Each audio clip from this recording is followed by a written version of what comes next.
by Philip himself. And that gets us to the third battle, the Battle of Chaeronea, fought in August of 338 BC. Now, Chaeronea, which comes essentially a generation after Leuctra, really does not show a Theban version of the hoplite battle. This battle was unusual in several ways, but it does point out the essentials of the Macedonian way of war. This battle climaxed a long struggle against Athens and Thebes, and it essentially decided that Philip would be master of Greece. And even the ancient authors tended to dwell upon the political outcome of this battle, rather than the actual details. Fortunately, we know where the battle is located. It is in Boeotia, in central Greece, at a small town of Chaeronea. That's actually the hometown of Plutarch.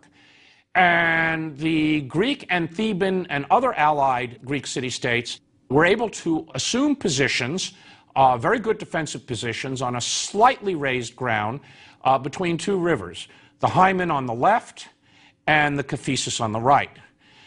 The right wing was held by the Theban army and particularly the Sacred Band. And then the various allies were put in the center, and the Athenians held the left wing. There apparently was a little Greek cavalry at this. We hear very little about Greek cavalry forces. It may have numbered a couple of thousand. What we do hear about is light-armed infantry known as peltas, javelin men, who occupied the left wing of the Greek allied army, the rough ground, and so acted as an anchor supporting the hoplite, the heavy infantry, so they couldn't be easily flanked from the left. On the right, the Sacred Band stood right up against the river, the Cephissus River and its marshes, and so essentially the Greek idea was to force a defensive battle on a plain with the Greeks holding somewhat higher ground and just allow the Macedonians to charge against this position and break themselves. The Athenian commander was a fellow by the name of Chares, a well-experienced mercenary officer, and he had had a lot of success in fighting these kind of classic battles. But there were several problems with this coalition. First, the Athenians and Thebans had not fought together, nor had any of the others, and so what you had in the Greek ranks was a series of independent hoplite forces on the left, the center, and the right. The best by far were the Thebans. Against them stood a Macedonian army, and from all accounts, the armies were probably comparable in size. The Macedonian army was probably some 30,000 infantry, 2,000 cavalry or so. The allied Greek army was approximately the same. It would have been weaker in the cavalry forces. The strength of the Macedonian army was in its discipline, its 20 years of experience, its new tactics and drill, and the command of Philip himself.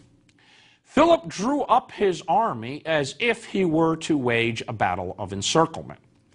And he placed most of his cavalry apparently on his left wing. That is, along the Cephissus bank, so that it would attack essentially the Thebans, who held the strongest position in the Greek army. He also then had his infantry divided into two wings.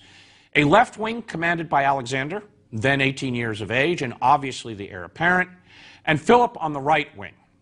Philip concentrated his specialized light-armed forces on his right. They matched the light-armed Greek forces in the rough ground. Again, it was to prevent flanking. And then he ordered his army into motion. And the Macedonian army marched with perfect discipline and drill. And this is the first time Greek citizen armies, Thebes and Athens, two of the great states of Greece, the Spartans weren't present, now faced the Royal Macedonian army. This was the showdown of the 4th century BC. And that Greek army waited for the attack, and they must have been in awe as these huge infantry formations closed, deeper than usual Greek positions. That is, the Macedonians generally came in at 16 deep, not at 8 deep. Their spears projecting twice the length, held by two hands by the Macedonians. The back spears held at an angle so that any arrows shot into this formation were deflected. And as that Macedonian army moved with perfect discipline, Philip ordered it to halt briefly. And then on his right wing, his phalanx and his light infantry began to retire. They moved backwards, holding their ranks, but it looked as if they were backing off and retreating. And this was common in infantry combat. Very often the forces did not come to contact. One side would look at the opposing side and say, we really don't want to do this. They look tougher than we are. Now the Athenians, who saw this, concluded that Philip's forces were falling back in disarray, and the Athenian commanders eagerly ordered their forces forward towards the Macedonian army, which was falling back on the Hymen River. However, to do this, they shifted their forces left. And so the Greek army started to move, not forward, but at a diagonal to the left. And the Athenians were going to pursue and get these Macedonians. In doing so, the whole Greek army shifted, including their center, which was held by Corinthians, Achaeans, Megarians, some of the lesser states, and part of the Boeotian army. The sacred band on the far right held its position. That was their task. That's what they would do. And so what happened is two problems emerged in the Greek army. A gap opened up between the sacred band and the bulk of the Greek army, and Alexander with the left-wing infantry charged into the gap, broke through at that point. The Macedonian cavalry poured through and carried out an encircling movement that destroyed the Greek army on the left side. The sacred band got isolated and was cut down to a man, and that point on the battlefield is still represented by a multiple burial, a monument where the sacred band was buried. They all fought, none of them fled, they were cut down to a man.